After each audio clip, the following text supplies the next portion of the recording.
कहानी का पूरा आनंद लेने के लिए कहानी के पिछले सभी भागों को ज़रूर देखें। उसका लिंक मैं आपको डिस्क्रिप्शन बॉक्स में दे दूँगी और साथ में कमेंट बॉक्स में पिन भी कर दूँगी, तो आप वहां से भी जाकर देख सकते हैं। आज शाम को अगर आप इस कहानी का एक बोनस पार्ट, कहानी का 12वां भाग देखना चाहते हैं तो मुझे ज़्यादा से ज़्यादा कमेंट बॉक्स में कमेंट करें, ताकि मैं आप लोगों के लिए शाम को 6 बजे एक बोनस पार्ट ला सकूँ।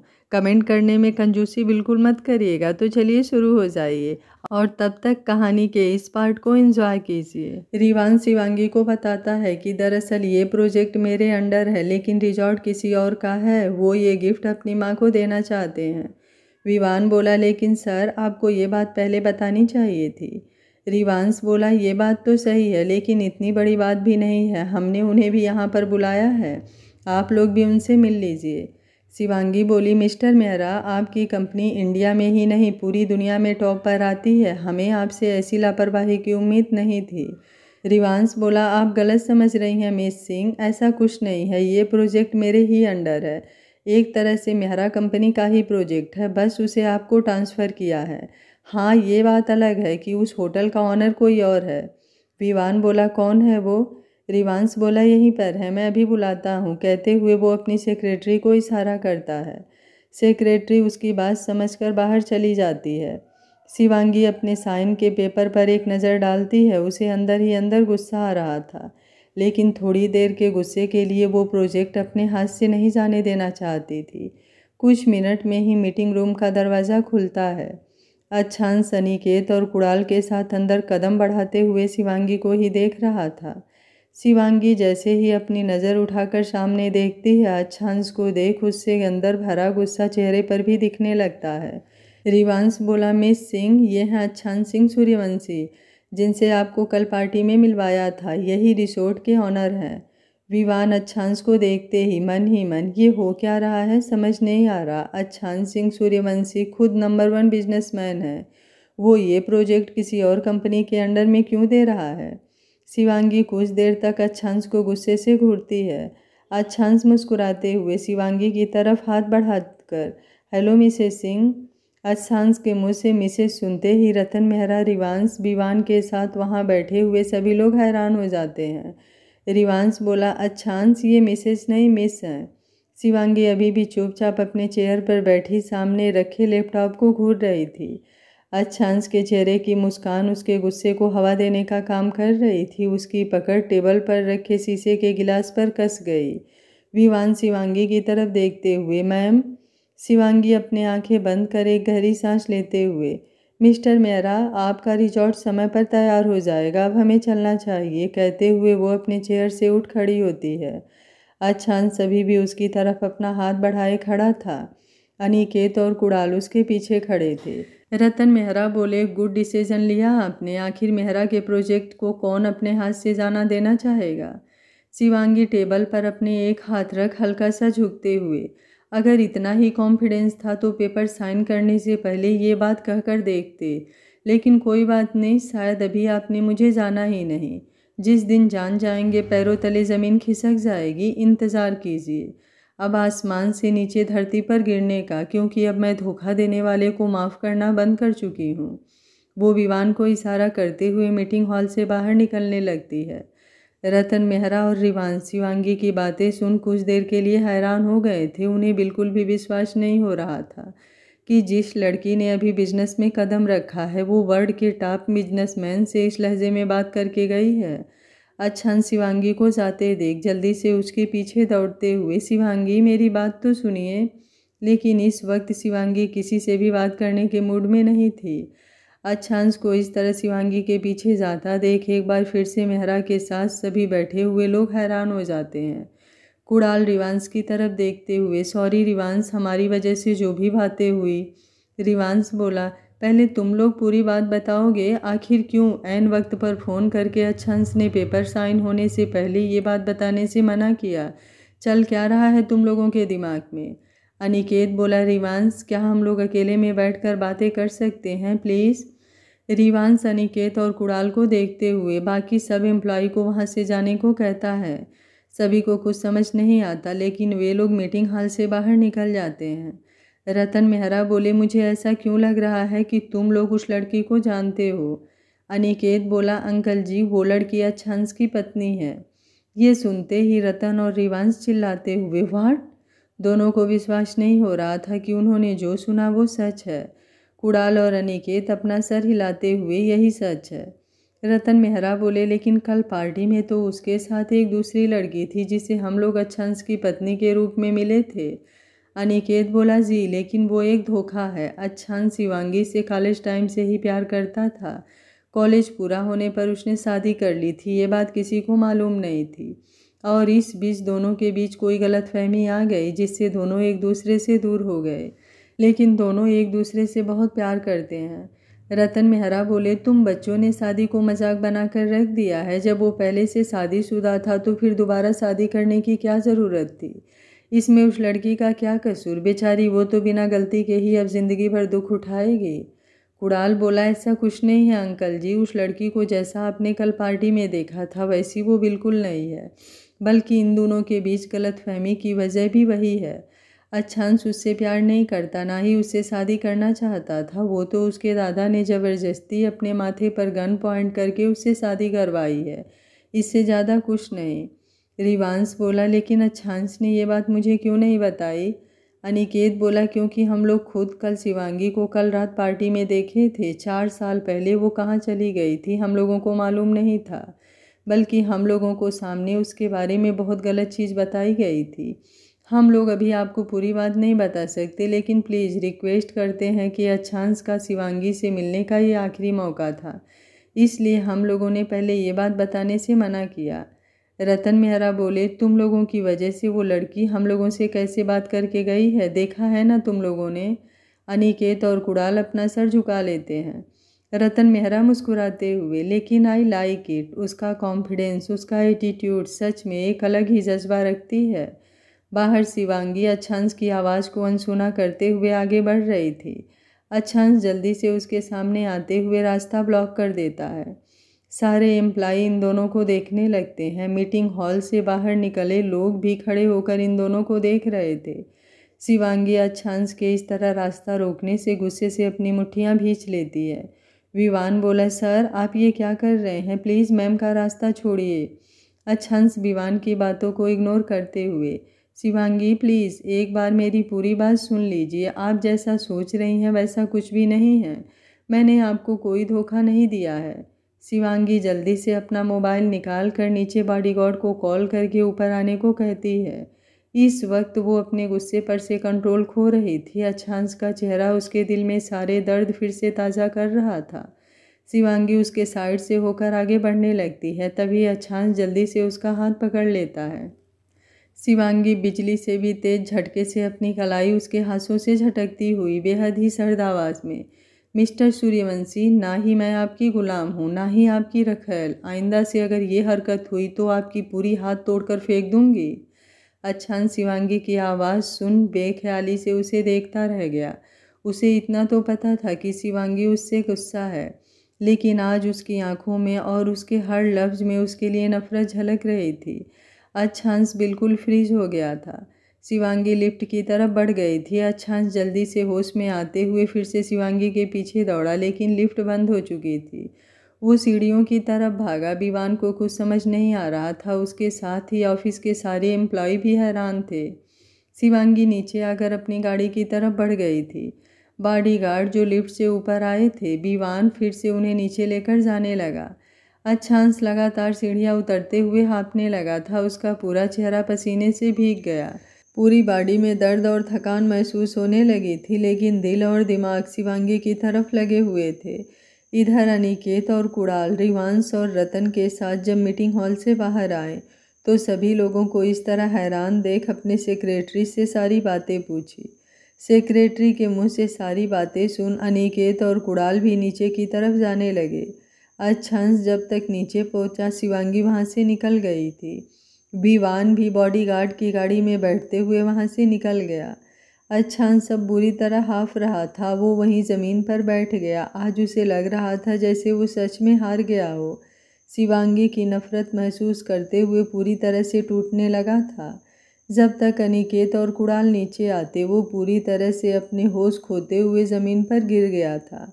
अनिकेत और कुणाल उसे इस तरह देख उसे उठाकर जल्दी से हॉस्पिटल की तरफ बढ़ गए। दोनों लगातार उसे उठाने की कोशिश कर रहे थे, लेकिन अच्छांश अब बिल्कुल होश में नहीं था। अनिकेत और कुणाल से अस्पताल में भर्ती कर बाहर कॉरिडोर में बेचैन हो रहे थे। दोनों को समझ नहीं आ रहा था कि वो क्या करें। बाकी दोस्त जो होटल में ही थे, दोनों ने उन्हें फ़ोन कॉल करके सारी बातें बता दी। वे तीनों ही कुछ ही देर में अस्पताल पहुँचे।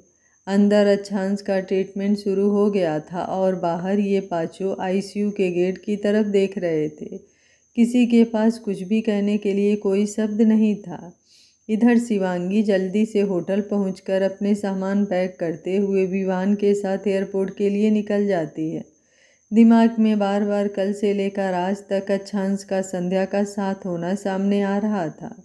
दिल में उतनी ही नफरत बढ़ती जा रही थी। वो खुद का सर झटकते हुए, मुझे कुछ नहीं सोचना, आप मुझे अपनी यादों और ख्यालों से भी मुक्ति चाहिए। वो खुद का सर झटकते हुए, मुझे कुछ नहीं सोचना, अब मुझे अपने यादों और ख्यालों से भी मुक्ति चाहिए।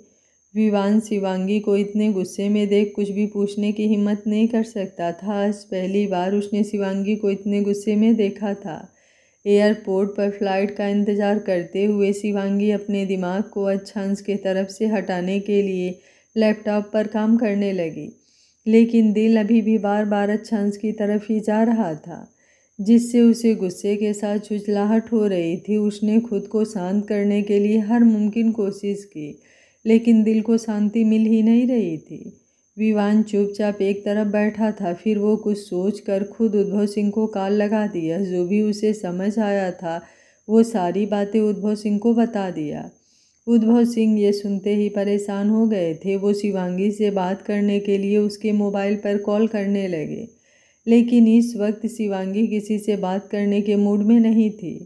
उसने अपना मोबाइल स्विच ऑफ करके रख दिया। फ्लाइट का टाइम होने पर वो देहरादून के लिए निकल गई। इधर हॉस्पिटल में डॉक्टर लगातार अपनी कोशिश जारी किए हुए थे। अच्छांश बेहोशी में भी शिवांगी को पुकार रहा था। डॉक्टर उसे ज़रूरी इंजेक्शन और बाकी ट्रीटमेंट करने के बाद जैसे ही बाहर आते हैं, सारे दोस्त उसकी हालत के बारे में पूछने लगते हैं। डॉक्टर बोले, आप लोगों को पता है ना कि उन्हें ब्लड कैंसर है, फिर उन्हें इस तरह स्ट्रेस देने का क्या मतलब है?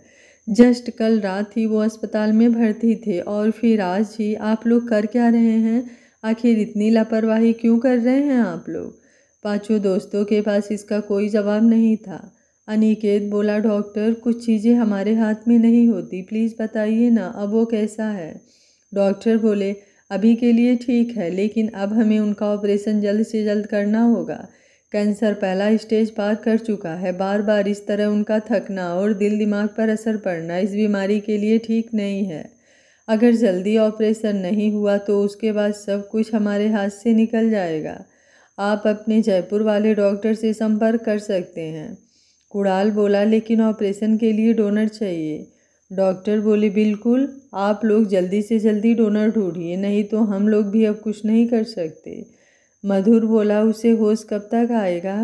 डॉक्टर बोले, इन्हें होश अब सुबह तक ही आएगा, क्योंकि इनकी हालत इस तरह से है कि स्टेबल होने के लिए नींद का इंजेक्शन दे दिया है। हॉस्पिटल में भी 2 लोग ही रह सकते हैं। कहते हुए वो अपने केबिन की तरफ बढ़ जाते हैं। कुणाल बोला, मुझे तो अभी शिवांगी पर गुस्सा आ रहा है। आखिर ऐसा भी क्या हो गया है जो थोड़ी देर हमारी बात नहीं सुन सकती? नितिन बोला, पता नहीं कितना बदल गई है, ऐसी तो वो नहीं थी। अनिकेत बोला, अभी हमें उसके बारे में कोई बात नहीं करनी है। तुम लोग होटल जाओ, वहाँ से उस संध्या को लेकर जयपुर निकल जाओ। मैं कल अच्छांश को लेकर जयपुर ही आऊँगा। मधुर बोला, लेकिन अच्छांश को ऐसी हालत में छोड़कर हम लोग नहीं जा सकते। अनिकेत बोला, भरोसा रखो, मैं हूँ ना, जो भी होगा तुम लोगों को बता दूँगा। लेकिन अब मुंबई में रहने से क्या होगा? सभी उसकी बात समझते हुए कुछ देर बाद होटल के लिए निकल जाते हैं। मधुर ने एक मेडिकल शॉप से कुछ पैसे देकर नींद का इंजेक्शन ले लिया। वे लोग होटल पहुंचकर संध्या के कमरे में गए, जो अभी तक अपने हाथ पैर खोलने की कोशिश कर रही थी।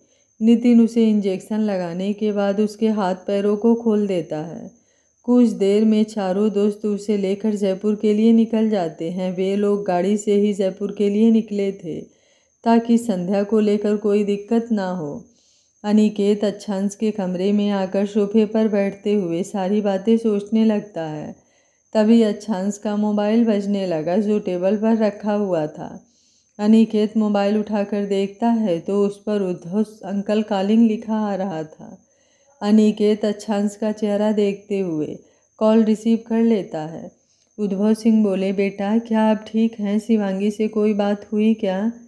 अनिकेत थोड़ा गुस्से से, मैं अच्छांश नहीं हूँ, उसका दोस्त अनिकेत बोल रहा हूँ। आपकी बेटी ने तो मेरे दोस्त को मारने की कोई कसर नहीं छोड़ रही है। आखिर किस बात का घमंड है? अगर दर्द उसने सहा है तो मेरा दोस्त भी कम नहीं तड़पा है, लेकिन आपकी बेटी को अपने अलावा कुछ दिख ही नहीं रहा। उद्धव सिंह बोले, मैं आपका गुस्सा समझ रहा हूँ, लेकिन इस वक्त हमें अपने गुस्से को नहीं, केवल शिवांगी और अच्छांश के बारे में सोचना है। दोनों एक दूसरे से दूर होकर सुकून से जी नहीं पा रहे हैं, इतना तो हम भी समझते हैं।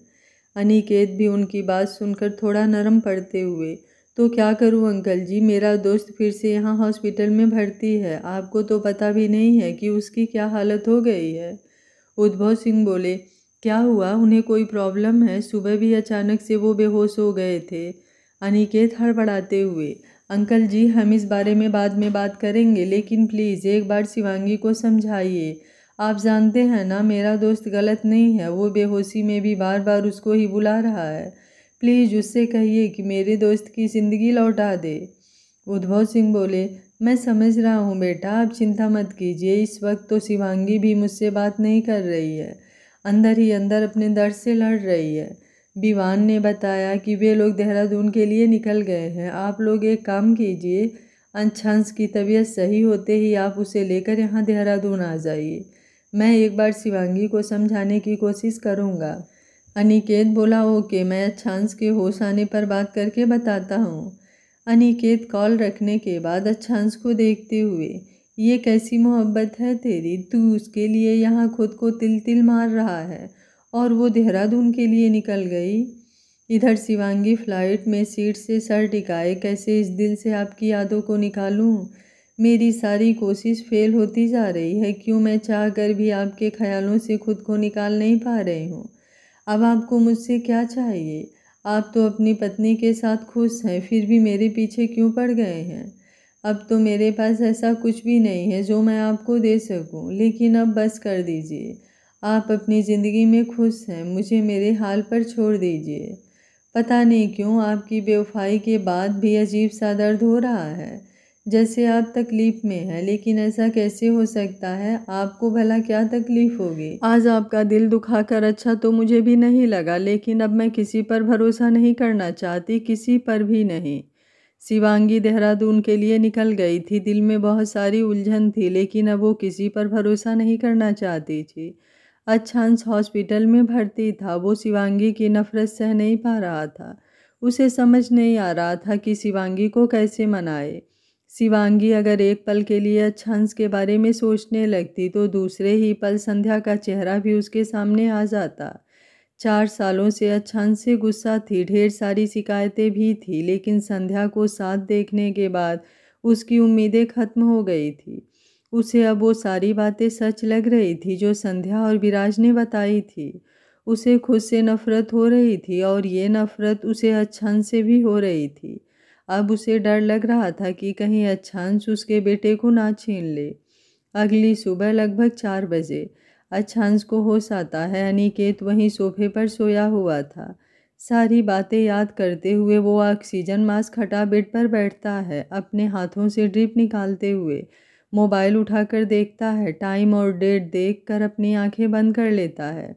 वो खुद से ही, आप इतनी नफ़रत कैसे कर सकती हैं? मेरा छूना तक आपको बर्दाश्त नहीं, आखिर क्यों? आप भी तो मुझसे मोहब्बत करती हैं, लेकिन शायद भरोसा नहीं करती, तभी तो आपको उन घटिया लोगों की बातों पर विश्वास हो गया। इतना विश्वास कि मेरा चेहरा तो देखना पसंद नहीं कर रही।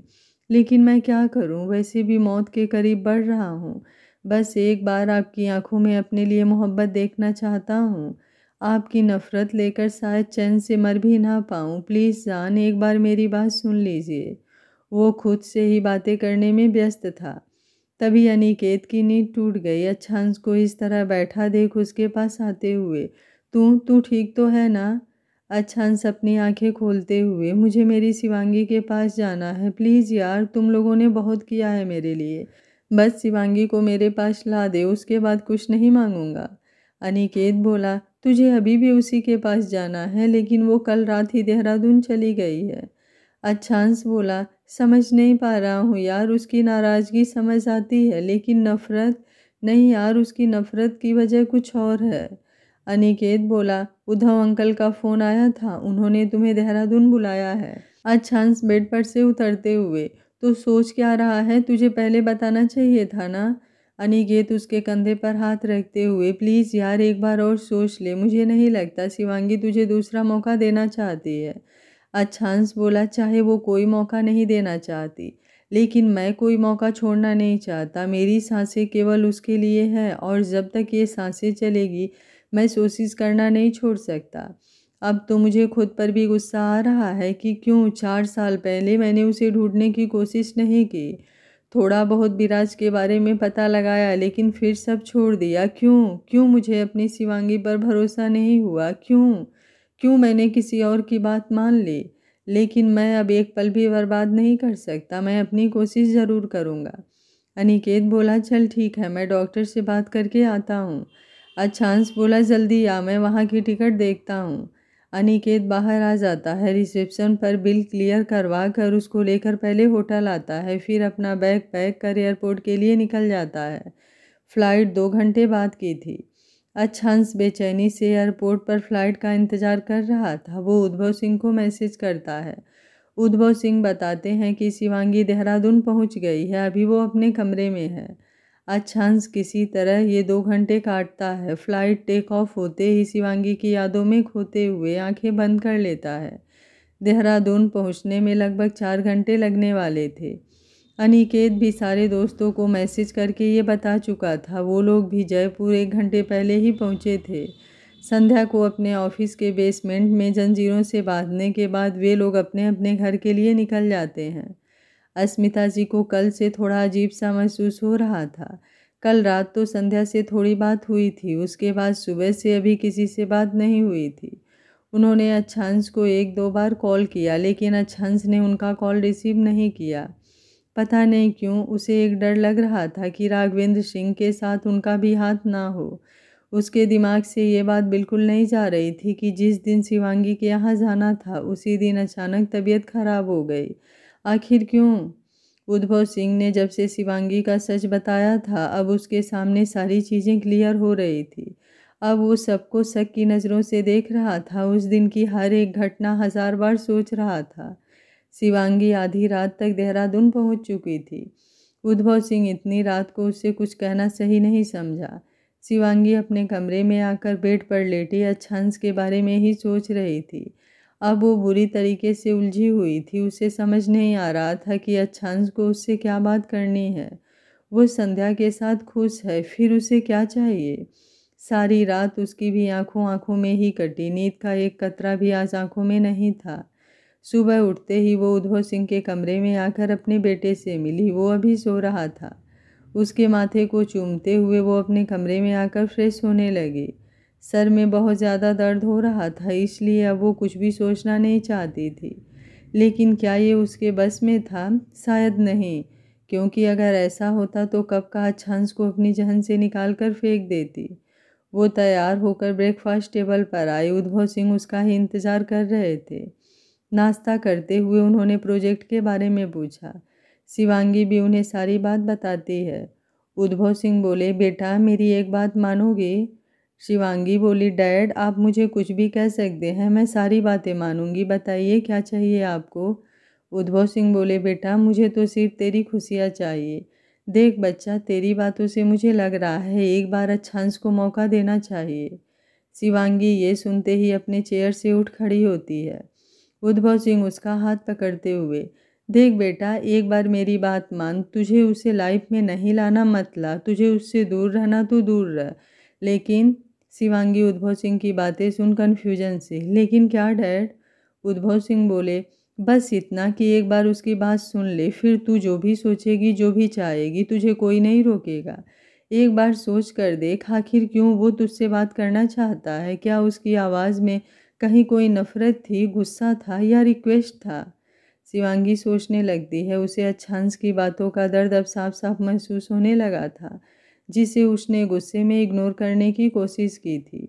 अब वो और ज़्यादा उलझ गई थी। उद्भव सिंह उसे फिर से चेयर पर बैठाते हुए, कभी-कभी बात नहीं करने से चीज़ें और भी ज़्यादा उलझ जाती है बच्चा। अगर एक बार बात करने से सारी बातें क्लियर हो जाती हैं, तो इसमें हर्ज क्या है? क्या तुझे खुद पर विश्वास नहीं है? शिवांगी उद्भव सिंह को देखने लगती है। उद्भव सिंह बोले, जब तुझे खुद पर विश्वास है कि तू इतनी स्ट्रांग है कि तुझे अब कोई भी नहीं तोड़ सकता, फिर डर किस बात का है? उसे भी मौका दे दे, ताकि उसे भी तो समझ आए कि उसने कहाँ गलती की थी। माना तू उसे कोई सज़ा नहीं देना चाहती, लेकिन ये पता तो चलना चाहिए ना कि उसने कितना बड़ा गुनाह किया है। शिवांगी बोली, डैड मुझे विश्वास है खुद पर, कोई पहले से ही टूटे हुए को और कितना तोड़ेगा। लेकिन पता नहीं क्यों डैड, मुझे उस लड़की को अपनी आंखों से उनके साथ देख अजीब सा दर्द महसूस हो रहा है। ये दर्द 4 सालों में भी महसूस नहीं हुआ। जब भी उन्हें याद करती दर्द होता, उसके साथ शिकायत भी होती। लेकिन एक उम्मीद भी थी कि शायद कोई कभी आकर कहेगा कि ये सब झूठ है। लेकिन परसों रात पार्टी में उस लड़की को उनके साथ देख सारी उम्मीद खत्म हो गई। अब कुछ भी नहीं बचा है, कुछ भी नहीं। अब मैं बेवकूफ़ नहीं बनना चाहती डैड, मैं समझ रही हूँ आपकी बात, लेकिन मुझे सच में उनसे बात करने में अब डर लग रहा है। मेरे पास तो अब ऐसा कुछ भी नहीं है जिसके लिए वो मेरे पीछे पड़े हैं। बस मेरा बेटा है और मैं कभी नहीं चाहती कि वो उनके सामने आए। मैं डरती हूँ, अभी वो 3 साल का ही है, उसे कोई बात समझ नहीं आएगी। अगर किसी ने मेरे बेटे को बहका दिया तो मैं क्या करूँगी डैड? उद्भव सिंह बोले, तू ज़्यादा सोच रही है, ऐसा कुछ भी नहीं है। चलो अभी इन बातों को छोड़ो, ज़्यादा परेशान होने की ज़रूरत नहीं है। बस मुझे लगा कि शायद बात करने से तेरा मन शांत हो जाए, इसलिए ऐसा कहा, बाकी तेरी मर्जी।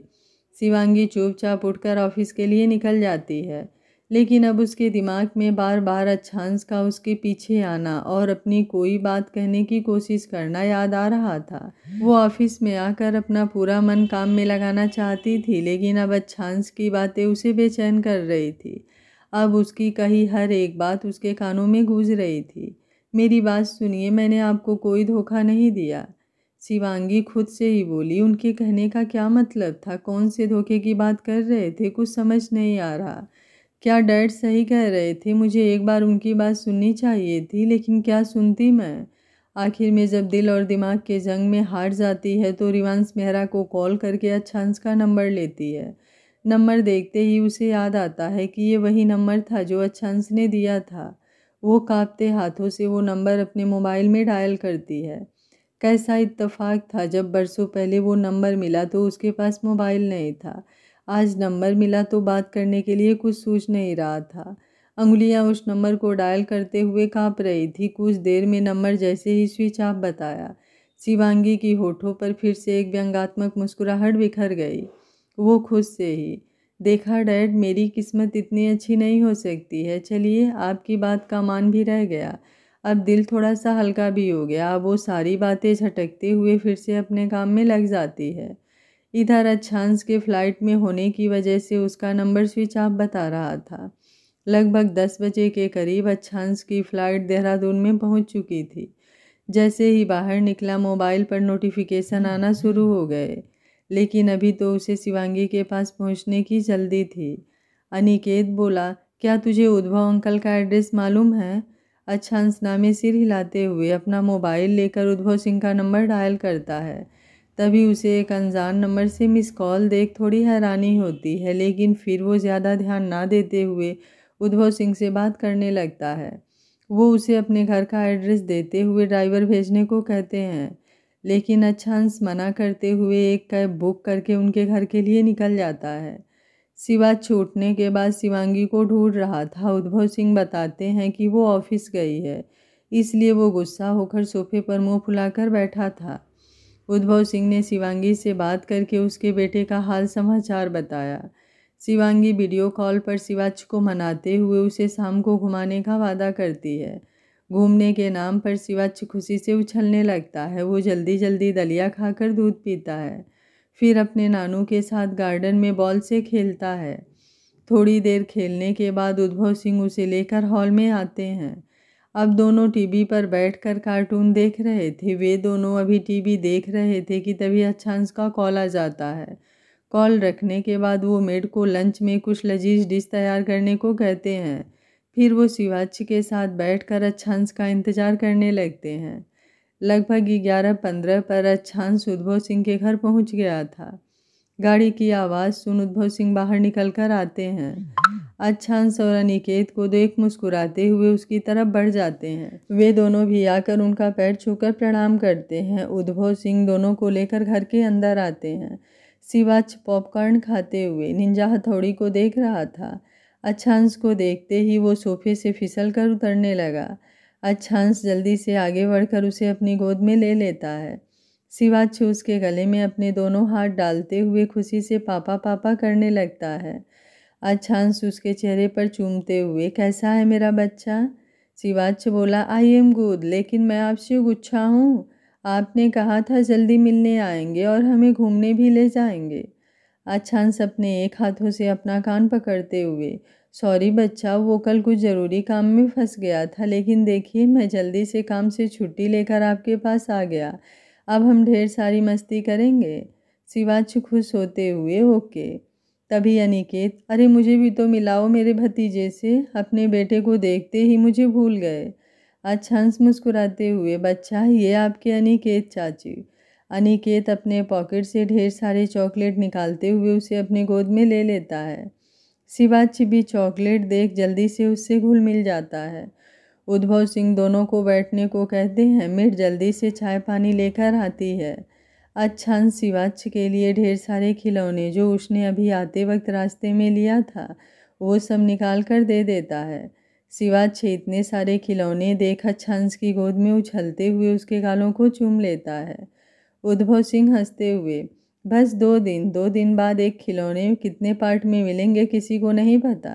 अनिकेत बोला, ऐसा क्या अंकल? उद्भव सिंह बोले, अभी देखते जाइए, कुछ ही देर में सारे खिलौने के पार्ट बाई पार्ट अलग कर देगा।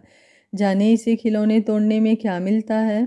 अच्छांश बोला, कोई बात नहीं अंकल, फिर और खिलौने आ जाएंगे। ये सुनते ही शिवाच अब तो आसमान में उड़ने लगा था, क्योंकि हमेशा खिलौने तोड़ने पर शिवांगी उसे डांटती थी और आज अच्छांश कह रहा था कि और खिलौने आ जाएंगे।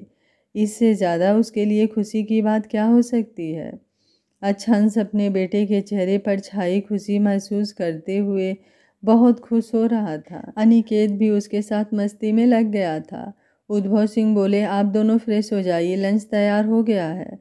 अच्छांश बोला, अंकल शिवांगी कहाँ है? इतनी देर में उसकी नज़रें चारों तरफ शिवांगी को ढूंढ चुकी थी। उद्भव सिंह बोले, ऑफिस गई हैं, मैंने उनसे बात करने की कोशिश की है, लेकिन वो क्या फ़ैसला लेंगी मैं नहीं जानता। अनिकेत बोला, जब आप सच जानते हैं तो आपको बताना चाहिए था। अच्छांश बोला, नहीं, ये मेरे और शिवांगी के बीच की बात है, मैं खुद चाहता हूँ कि सारी बातें हम दोनों के बीच हो। उद्भव सिंह बोले, बेटा तकलीफ़ में तो वो भी है, लेकिन उसकी तकलीफ़ की सबसे बड़ी वजह आपके साथ उस लड़की को देखना है। उस लड़की को देखकर उसे उन लोगों की बातें अब सच लगने लगी है। अच्छांश जैसे ही ये बात सुनता है अपने माथे पर हाथ रखते हुए, मैं ये बात कैसे भूल गया, अब मुझे समझ आया कि उनकी नफ़रत की क्या वजह है। उद्भव सिंह बोले, मैं उसे कॉल करके बुलाने की कोशिश करता हूँ, तब तक लंच कर लेते हैं, ज़्यादा परेशान मत होइए, भगवान ने चाहा तो सब अच्छा ही होगा। उद्भव सिंह दोनों को गेस्ट रूम में भेज देते हैं। अनिकेत बोला, तुझे क्या लगता है शिवांगी सुनेगी तेरी बात? अच्छांश बोला, पता नहीं, लेकिन अब मुझे उनके नफ़रत की वजह पता है। छोड़ूंगा नहीं इस संध्या और विराज को। मेरा इस तरफ ध्यान ही नहीं दे पाया और फिर से हमारे बीच गलतफहमी आ गई। दोनों नहाकर फ्रेश होते हैं। इधर उद्भव सिंह कॉल करके शिवांगी को घर आने को कहते हैं। शिवांगी बोली, डैड बहुत सारा काम पेंडिंग है, फिर शाम को शिवाच को लेकर घूमने भी जाना है। उद्भव सिंह बोले, काम भागा नहीं जा रहा है, वैसे भी तू रात को उल्लू की तरह जाग कर काम करती ही है, बस अभी जल्दी से जल्दी घर आ जा। शिवांगी बोली, ऐसा भी क्या ज़रूरी काम है डैड? उद्भव सिंह बोले, कोई ज़रूरी काम नहीं है, बस आज हम लोग जल्दी घूमने जाने वाले हैं, कहते हुए कॉल कट कर देते हैं। शिवांगी खुद से ही, आजकल सबकी बातें गोल गोल घूमती है, मेरे समझ में कुछ नहीं आता। चल शिवांगी, जल्दी से घर के लिए निकल। वो जल्दी जल्दी अपना काम समेटते हुए विवान को बाकी के काम समझाकर घर के लिए निकल जाती है। लगभग 20-25 मिनट में घर पहुंचती है। जल्दी से गाड़ी एक तरफ पार्क करते हुए घर के अंदर आती है। दरवाजे पर ही शिवाच्छ उसके पैरों से लिपट जाता है। गाड़ी की आवाज़ उसने पहले ही सुन ली थी। शिवांगी उसे गोद में उठाकर उसके माथे को चूम लेती है। शिवाच्छ शिवांगी के गालों को चूम, आज मैं बहुत खुश हूँ, हम लोग घूमे घूमे करने जाएंगे। शिवांगी उसे लेकर अंदर की तरफ बढ़ते हुए, बिल्कुल मेरी जान, आज मम्मा आपको ढेर सारा घुमाएंगी। आपने लंच किया? शिवाच्छ हाँ में सिर हिलाते हुए, आज मैंने नानू, पापा, चाचू सबके साथ बैठकर लंच किया। ये सुनते ही शिवांगी की आंखें हैरानी से फैल जाती है। अब उसका ध्यान अपने बेटे से हटकर हॉल की तरफ जाता है, जहाँ सोफे पर अच्छांश और अनिकेत बैठे थे। उद्भव सिंह भी उन लोगों के पास ही बैठे थे। शिवांगी कुछ देर के लिए तो बिल्कुल ब्लैंक हो जाती है। उसकी पकड़ शिवाच्छ पर कस गई थी। दिल में एक अनजाना सा डर उतरने लगा था। जिस डर को वो इमेजिन करती थी, आज वो सच में सामने था। सभी उसकी आंखों में डर को साफ साफ देख सकते थे। अच्छांश एक पल के लिए दर्द से अपनी आंखें बंद कर लिया। कितनी चुभन महसूस होती है जब कोई इतना गलत समझ ले, वो भी जिसे वो दिल जान से ज़्यादा चाहता है। शिवाच्छ अपनी धुन में सारी बातें बताते जा रहा था, लेकिन शिवाच्छी के कानों में जैसे कुछ सुनाई ही नहीं दे रहा था। अच्छांश उठकर शिवांगी की तरफ बढ़ते हुए उसकी आंखों में ही देख रहा था। शिवांगी के पैरों में अब कपकपाहट शुरू हो गई थी। उसके कदम ना आगे बढ़ रहे थे ना पीछे। अच्छांश उसके पास आ कुछ पल शिवांगी को देखते रहता है। शिवांगी अचानक से गिरने लगती है। उसकी आंखें बंद हो रही थी। डर इस कदर हावी हो गया था कि अपने होश खो बैठी थी। अच्छांश जल्दी से उसे अपने बाहों में संभालते हुए शिवाच्छ को एक हाथ से पकड़ता है। अनिकेत और उद्भव सिंह भी जल्दी से आते हैं। अच्छांश शिवाच्छ को उद्भव सिंह की गोद में देते हुए शिवांगी को उठाने की कोशिश करने लगता है, लेकिन शिवांगी अब पूरी तरह से बेहोश हो गई थी। अच्छांश उसे उठाने की कोशिश करते हुए उद्भव सिंह की तरफ देखता है। उद्भव सिंह उसे उसके कमरे में लेकर चलने को कहते हैं। अच्छांश जल्दी से उसे उठाकर शिवांगी के कमरे में लेकर आता है। तब तक मेड पानी लेकर आती है। अच्छांश उसके चेहरे पर पानी मारते हुए, शिवांगी, शिवांगी प्लीज़ आंखें खोलिए। शिवाच्छ अपने मम्मा को ऐसे देख डर कर रोने लगा था। उद्भव सिंह उसे चुप कराने की कोशिश कर रहे थे। अनिकेत बोला, अंकल हम डॉक्टर को फ़ोन करें? तभी शिवांगी की आंखें खुलने लगती है। अच्छांश बोला, इन्हें होश आ रहा है, कहते हुए उसके चेहरे पर से पानी हटाने लगता है। शिवांगी आंखें खोलते ही चिल्लाते हुए, शिवाच्छ, सामने अच्छांश को देख गुस्से से उसका कॉलर पकड़ते हुए, मेरा मेरा बेटा कहाँ है? अगर आपने मेरे बेटे को कुछ भी करने की कोशिश की तो जान से मार दूंगी। अच्छांश शिवांगी के हाथ पर अपना हाथ रखते हुए, बीबी आप ऐसा सोच भी कैसे सकती हैं, कहते हुए उसकी आवाज़ भीग जाती है। शिवांगी अच्छांश के मुंह से बीबी सुनते ही हैरानी से उसे देखने लगती है। तभी शिवाच्छ शिवांगी की गोद में चढ़ते हुए, मम्मा। शिवांगी सेंस में आते हुए जल्दी से उसे अपनी बाहों में भर लेती है। वो एक नज़र चारों तरफ देखती है। अनिकेत और उद्भव सिंह उसे ही देख रहे थे। शिवांगी फिर से अच्छांश को देखते हुए शिवाच्छ को अपने सीने से लगा लेती है। शिवाच्छ बोला, मम्मा आप ठीक हैं ना? आपको क्या हो गया था? शिवांगी अपने आंसुओं को रोकते हुए, मैं ठीक हूँ बच्चा, कुछ नहीं हुआ मुझे। उद्भव सिंह शिवांगी के पास आते हुए, अब तो देख लिया ना, तेरा बेटा एकदम ठीक है। शिवांगी भीगी नज़रों से उन्हें देखती है। उद्भव सिंह शिवाच्छ को गोद में लेते हुए, सब ठीक है, बस एक बार तुम दोनों बात कर लो, हम लोग बाहर ही हैं। शिवांगी चुपचाप अपनी नज़रें झुका लेती है। उद्भव सिंह शिवाच्छ और अनिकेत के साथ कमरे से बाहर आ जाते हैं। शिवांगी को कुछ समझ नहीं आ रहा था कि वो क्या कहे। अच्छांश उसके बिल्कुल पास बैठा था, जिसकी नज़रें लगातार उसके चेहरे पर बनी हुई थी। शिवांगी अपने दोनों हाथों की उंगलियां एक दूसरे में उलझाए अच्छांश की नज़रों को बर्दाश्त नहीं कर पा रही थी। लगभग 5-10 मिनट खामोशी से ही गुजर गए। शिवांगी बेड से उठते हुए बाहर जाने के लिए बढ़ी, तभी अच्छांश उसका हाथ पकड़ते हुए उसे खींचकर अपनी बाहों में भर लेता है। अब की बार वो पूरी तरह से तैयार था कि शिवांगी उससे छूट ना पाए। शिवांगी इस वक्त थोड़ी नरम पड़ गई थी, इसलिए वो केवल कसमसा उठी। अच्छांश अपनी पकड़ और टाइट करते हुए, बीबी ये आपके अच्छांश की बाहों की कैद है जहाँ से रिहाई मुमकिन नहीं। शिवांगी अच्छांश की बातें सुन उसके चेहरे को देखते हुए, अब क्या चाहिए आपको, क्यों यहाँ आए हैं? अच्छांश बोला, मुझे मेरी बीबी चाहिए, मेरा बच्चा चाहिए, अपने प्यार को लेने यहाँ आया हूँ। शिवांगी बोली, यहाँ आपका कुछ भी नहीं है, आप अपने परिवार के पास जाइए। अब मेरे पास आपको देने के लिए कुछ भी नहीं है। अगर आपकी पत्नी को पता चला कि आप फिर से किसी रखैल के पास गए हैं तो? अच्छांश जोर से चिल्लाते हुए, चुप, बिल्कुल चुप। आपकी हिम्मत भी कैसे हुई ऐसा शब्द यूज करने की? मेरी मोहब्बत मेरी इबादत है, इसलिए आइंदा से ऐसे घटिया लफ्ज़ों को निकालने से पहले 1000 बार सोचिएगा। शिवांगी फिर से उससे छूटने की कोशिश करते हुए, कौन सी इबादत? फिर से आपको मेरा जिस्म चाहिए या फिर से अपने किसी दोस्त से कोई मेरी डील की है? अच्छांश शिवांगी की बातें सुन अपने गुस्से पर से कंट्रोल खो देता है। शिवांगी को बिना कोई मौका दिए उसकी बोलती बंद कर देता है और उसे बाइट भी करने लगता है। शिवांगी उससे छूटने की कोशिश करने लगती है, लेकिन अच्छांश पागल सा हो गया था। वो उसे बेड पर गिराते हुए लगातार उसके होठों पर अपना गुस्सा निकालते जा रहा था। शिवांगी से जब ज़्यादा दर्द बर्दाश्त नहीं होता तो वो अपनी पूरी ताकत लगाते हुए उसे तेज़ी से ढकेलती है। अच्छांश बेड के दूसरी साइड गिर जाता है। शिवांगी जल्दी से उठते हुए अच्छांश का कॉलर पकड़कर उठाते हुए, बहुत बड़ी गलती कर दी आपने, आपको एक बार मेरे बारे में अच्छे से जान लेना चाहिए था। मैं वो 4 साल पहले वाली शिवांगी नहीं हूँ जो आपके हाथों का खिलौना बन गई थी। मैं अब वो 16 हूँ जो आपको जलाकर राख कर सकती हूँ। यकीन मानिए, अगर उस वक्त भी हमें थोड़ा सा अंदाज़ा होता कि आपके लिए मैं महज एक टाइम पास हूँ, आपके इस चेहरे पर थूकती तक नहीं, देखना तो दूर की बात है। अच्छांश शिवांगी की आंखों में फिर से नफरत की एक आग देख रहा था। वो जल्दी से शिवांगी का हाथ पकड़ते हुए, जान आप गलत समझ रही हैं, जो भी आपने देखा सुना सब झूठ था। मेरी ज़िंदगी में आपके सिवा कोई नहीं है। अभी जो मैंने हरकत की वो केवल आपके गंदे लफ्ज़ों के लिए था, वरना मैं आप पर तो एक खरोच तक बर्दाश्त नहीं कर सकता। क्या आपको अपने अच्छांश पर भरोसा नहीं? शिवांगी बोली, किया था ना भरोसा, बहुत किया था, लेकिन उसकी कीमत सब कुछ लुटा कर चुकाई। अच्छांश बोला, नहीं जान, आप नहीं जानती मेरे साथ क्या हुआ है। मैं खुद अपनों की साजिश का शिकार हो गया हूँ और मेरी वजह से आपको इतनी तकलीफ़ उठानी पड़ी। शिवांगी बोली, कौन सी साजिश? अब कौन सी नई कहानी लेकर आए हैं मुझे बेवकूफ़ बनाने के लिए? अच्छांश बोला, कोई कहानी नहीं है जान, बस एक सच है जो मैं आपको बताना चाहता हूँ।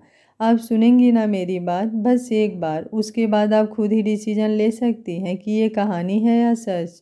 प्लीज़ एक बार, मैं भरोसा करने के लिए भी नहीं कह रहा, बस एक बार मेरी बात सुनने के लिए कह रहा हूँ।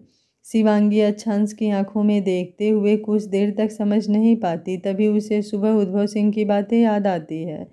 शिवांगी बोली, बताइए क्या बताना है?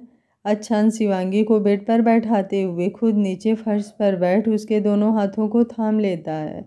शिवांगी अच्छांश को ही देख रही थी, उसके चेहरे पर दर्द की लकीरें शिवांगी को भी दर्द का एहसास करा रही थी।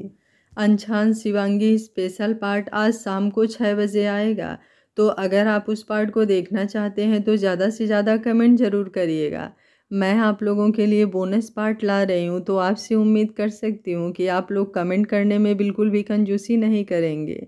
तो चलिए मिलते हैं शाम को 6 बजे शिवांगी और अच्छांश स्पेशल बोनस पार्ट के साथ।